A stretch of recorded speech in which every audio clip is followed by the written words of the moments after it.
No longer he is the predator, but he have become the prey. They had two devils killed a big old beautiful male lion hanging from a tree just for the fun of it. Do we understand, or do we understand that the ecosystem need all these animals to keep itself balanced? This is why the earth is fighting back so hard. Because these people, these subhuman people, because that's what they are, because you can't treat people the way they treat people and say you human. They have to have some subhuman stuff inside of you. Because if they didn't, you would be more compassionate. And then they're like hyenas, they're cliquish, they're clannish, so they stick together. But here we go. But for us, one of my favorite movies used to be, and I went to sleep for 2 years watching this every night, Daddy's Little Girl by Tyler Perry. Because very rarely do you see the black man showcased in being a loving and caring father. But we don't talk about how many black men now are raising their children without the help of the mother. Because with all these drugs that they done pumped in the communities and all this trying to destroy us, but it really got to them more than us. And now women are not stepping up like they used to, which it wasn't right when women were stuck with the children. We need balance again, African people. We need to balance ourselves off. We need both mother and father. We need the family unit to unite as one. So when we celebrate being a happy Father's Day, I receive that only if I met that responsibility, only if I met that obligation, only if I stood up and did what I was supposed to do as a man, as a father, as a husband, and to rear my children. But you got a lot of people out here, they're gonna tell them Happy Father's Day, and they don't know how much a diaper costs, but they got infant children. They don't know how much Similac costs. You see? But they're gonna take it on with a big old puff chest. No, we got to stop celebrating people that's doing nothing. Nah, we don't throw them away. We have to educate them. And we have to bring them back up to the point that, dude, being a father comes with responsibility. Being a father comes with, is obligatory. And it don't never go away. Because once you become a father, then more than likely you're gonna become a grandfather. And your job don't stop. So my thing is, can we get back to where we used to be? Can we get back to where the whole community belonged to all of us? Y'all remember those days? Most of us in here do.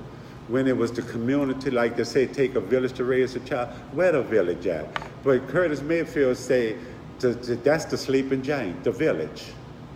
But the sleeping giant is no longer sleeping bed. Now remember, it's a monumental task, saints of God, because there are 5% of us that's trying to wake up 90%. It's not an easy job, but it's necessary. The only way that we're going to be a vibrant people, the only way that we're going to return back to our original state of being is if we get to work waking our brothers up. Say, come on, brother.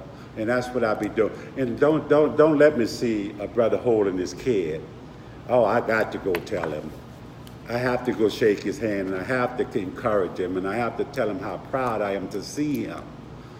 And you should see how it lightens their eyes, And that's what I'm saying. The very people that they have us afraid of is the very people that need us to show them some love, to show them some kindness, to speak positively into their lives. I'm telling you, I don't care how gangster they look. Like I say, fresh out the penitentiary, whatever. What can you do to me? That's what the Bible said. The Bible said a man that's scared to lose his life don't have life, because you're walking around in fear. But a man that will give his life for his brother is committing a godly act. And I'm telling you, very rarely do you meet resistance. And most of the time, their brothers will stop and talk with you.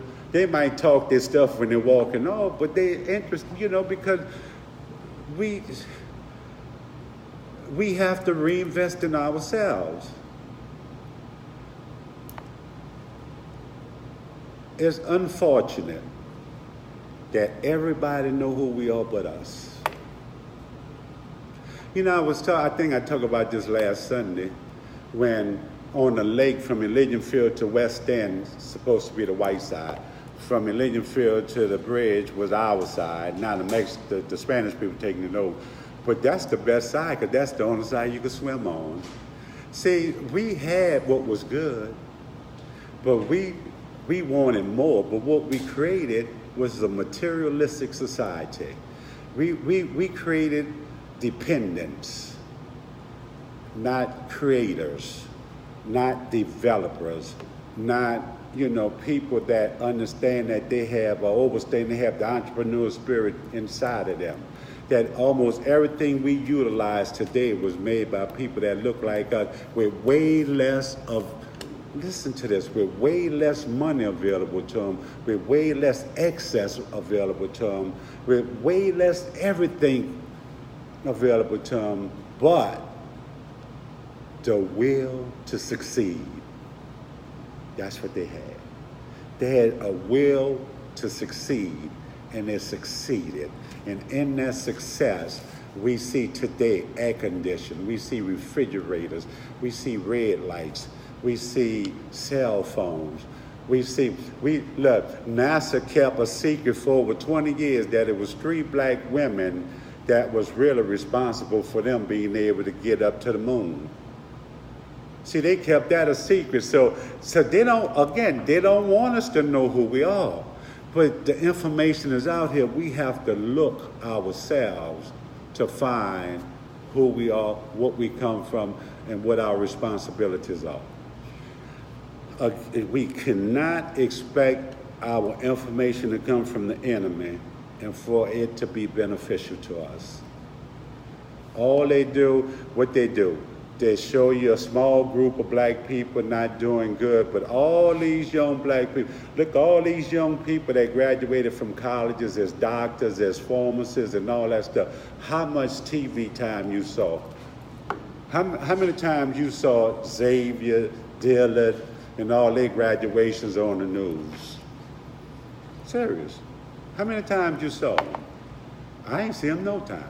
How many times you saw Grambling graduation on the news? How many times you saw Southern? How many times? But you saw, I'm sure, LSU.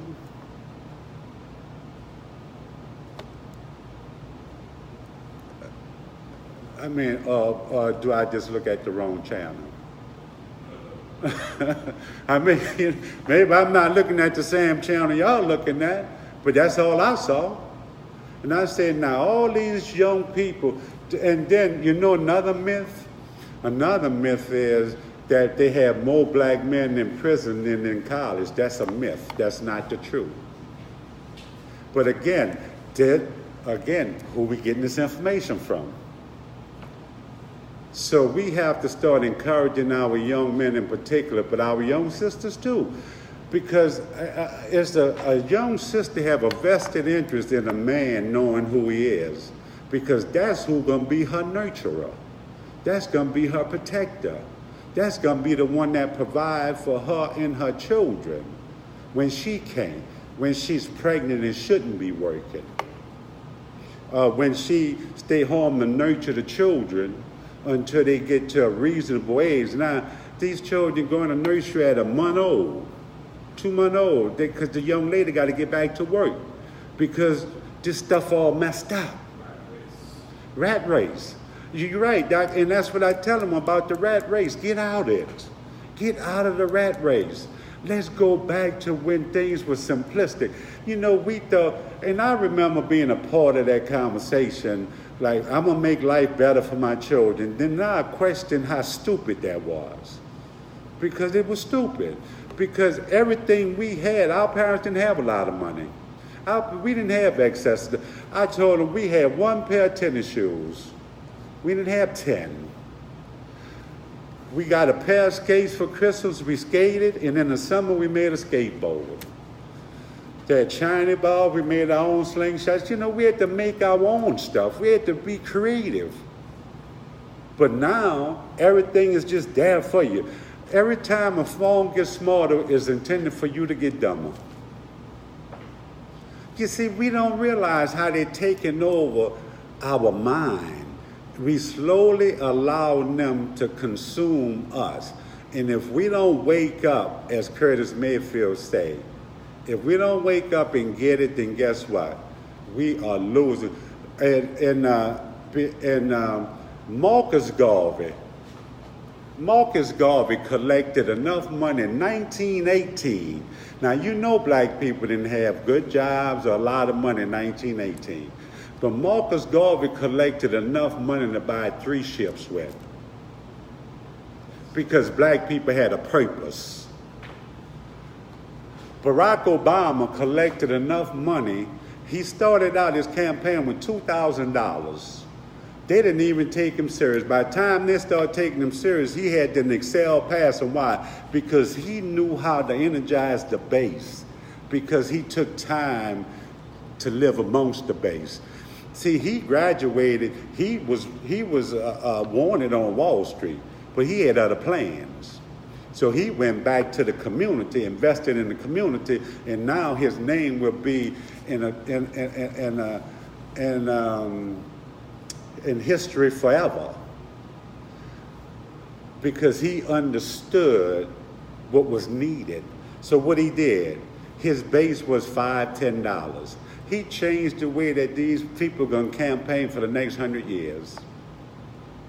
It didn't take a lot, and that's our thing. We think we have to all be millionaires to have success, but all we have to do is put up our $2, $3, $5 a piece and put it together and let it work together, and then we see what we can accomplish.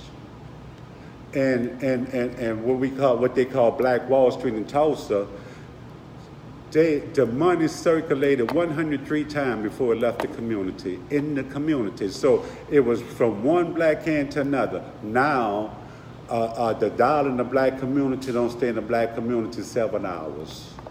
In less than 7 hours, it's out of there. So what happened to 103 times opposed to 7 hours? 103 days. No, times, a year plus to 7 hours. What happened? Again, I had some brothers that was really, angry with Dr. King, because they said his fighting for integration caused us to fall. Dr. King fighting for integration didn't cause us to fall. Dr. King was troubled, and I showed him on an verbal interview he did. He said he feel like he integrated his people into a burning building. Because once they got integrated, the white man ice got colder. Once they got integrated, no longer was they united and together, because they wanted to go. Why we always want the forbidden fruit? So when you hear that story about the forbidden fruit, that's what it was. The forbidden fruit was to want something that's covetousness, want something that someone else have that stole it from you. There's no other people on the planet that have examples that we have as a people.